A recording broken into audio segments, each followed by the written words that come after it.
George Soder ran toward his burning house, knowing five of his children were still trapped upstairs. The ladder that was always kept beside the house had disappeared. With no way to reach them, George ran to the two coal trucks parked in the yard. Both had been running normally the previous day. That night, they wouldn't start. Within hours, the house has collapsed and officially declared all five children dead.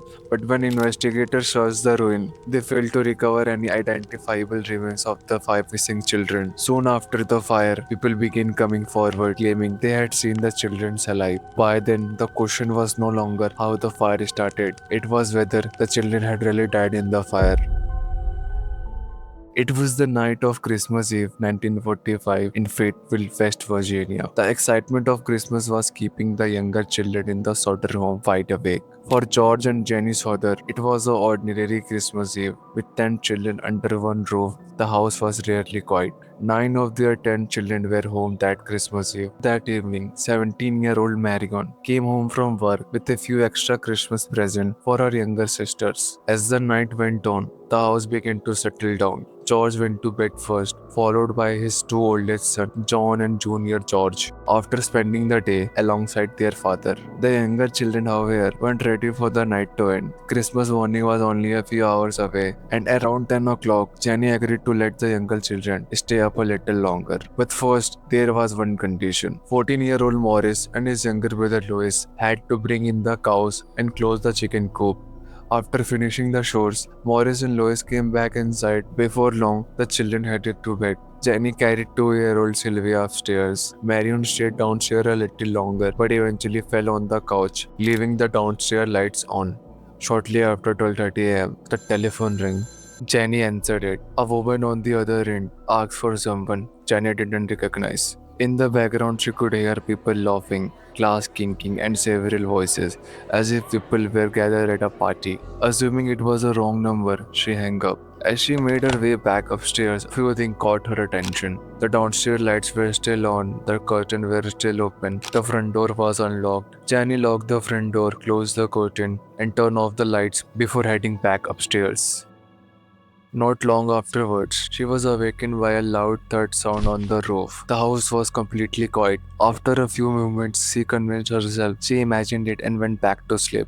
About a half hour later, Jenny woke up again. This time she woke up to the smell of smoke. She got out of bed and saw flames coming from the George office, the room where the house electrical equipment was located. She immediately woke George. Together they rushed through the house, waking everyone else. Marion carried 2-year-old Sylvia outside, while John and George Jr. made their way down the staircase. Once outside, George and Jenny began counting the children. That's when they realized the five younger children were still trapped upstairs. Morris, Martha, Lois, Jenny, and Patty. By then, the staircase leading to the second floor was already on fire. George ran for the ladder that was always kept beside the house, but it wasn't there. With no other way to reach the second floor, George ran toward his coal truck that was parked in the yard. Both had been running normally the previous day. He tried to drive the truck close enough to climb onto the roof and reach the upstairs window. He tried the first truck, but it didn't start. He ran towards the second truck, but it didn't start either. The heat and smoke made it impossible to get close to the upstairs window. By the time the local fire department reached the Soder home, there was nothing left to save. The house had already burned to the ground. Once the ruins had cooled, investigators searched through the debris, hoping to recover the remains of the five missing children. But after examining the scene, the coroner concluded that Morris, Martha, Lois, Jenny, and Betty had died in the fire. The death certificate were later issued. For local authorities, the case was closed. But one detail didn't fit the official conclusion. Investigators failed to recover any identifiable remains of the five missing children. For George and Jenny, that raised a question they could not ignore. Five children died inside the house. Where was the remain? For that moment on, George and Jenny began searching for answers on their own. Human bones usually survive fire much hotter and longer than the one that destroyed the Soder house. He also learned from a telephone repairman that the phone line hadn't burned through in the fire as he first assumed. According to the repairman, it had been cut before the flames reached the fire. Then there was the letter. It was always kept beside the house. It was found later down the street, some distance away from the house. And the truck raised even more question. Both had been running normally the day before before the fire.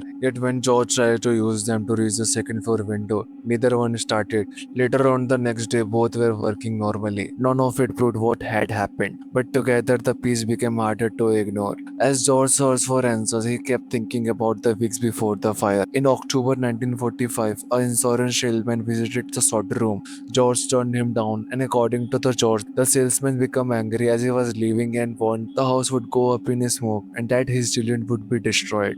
At the time, George dismissed it as the angry words of a disappointed salesman. Not long afterward, another man arrived at the house looking for hauling work. While walking around the property, he pointed at the house fuse box and remarked that they would one day cause a fire. The comment caused George's attention because the house had recently been rewired and approved by the power company. George thought it was strange but dismissed it. Few weeks later, after the salesman incident, some of the older Sotral children remembered seeing a car parked near the school week before the fire. They said someone from inside appeared to be watching the younger children. None of these incidents prove anything on their own, but after everything George had discovered, they were hardened to dismiss as a coincidence. George and Jenny offered a reward for information. They printed flyers with photographs of their 5 missing children and later put a billboard alongside the highway, hoping someone knew what really happened that night. Over the years, people from different parts of the country began coming forward with claims that they had seen one or more of the missing Sauter children alive. George and Jenny wanted to believe the reports, but they also knew eyewitnesses could be wrong. But as more people came forward, they began noticing something unexpected. Although the witnesses had never met, several of their accounts were remarkably similar. The earliest report came on Christmas morning. A woman driving past the Schroeder home later told the family she had seen several children looking out from a passing car. By the time she learned that 5 children were missing, the car was long gone. It wasn't the only report. A woman who runs a tourist stop between Fayetteville and Charleston later said she had served breakfast to several children, matching the Souther children ages, on the morning after the fire. She said they were traveling with 2 women and 2 men who were appeared to be Italian. At the time, she knew nothing about the fire. Only later, after hearing the news, maybe she connected the group she had seen with the missing children. None of the report could be verified. No names were identified, no vehicles were traced, and no investigation ever confirmed that the children were the missing Souters. Even so, the similarities were difficult to ignore. Different witnesses in different places described children matching the Souter children's ages, traveling with unfamiliar adults. Then more than 20 years later after the fire, one day Jenny Sauter checked the mail and found an envelope addressed only to her. There was no written address, only a postmark from Kentucky. Inside was a photograph of a young man in his mid-20s, and on the back of the envelope there was a handwritten note, Louis Sauter, I love brother Frankie. And after that, there was a code written on the envelope. Louis would have been about the same age as the young man in the photograph. The family believed that the similarities was striking. They pointed to the same dark curly hair, the same dark eyes that Louis had as a child.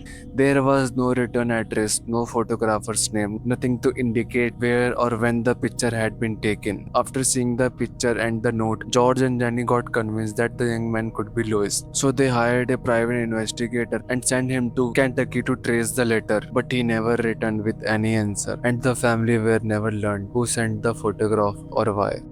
For George and Jenny Sauter, the investigation never truly ended. Officials declared the case closed, concluding that the 5 children had died in the fire. George refused to accept that conclusion. He spent the rest of his life searching for answers, convinced that there was more to the story. And later on, he died in 1969 without ever learning what happened to his beloved children, Morris, Martha, Lois, Jenny, and Betty. And the George 5, Jenny, carried on the search for years afterward. Long after the headlines had faded, the billboard displaying the faces of their missing children remained beside the highway, a reminder that the family had never stopped looking for answers.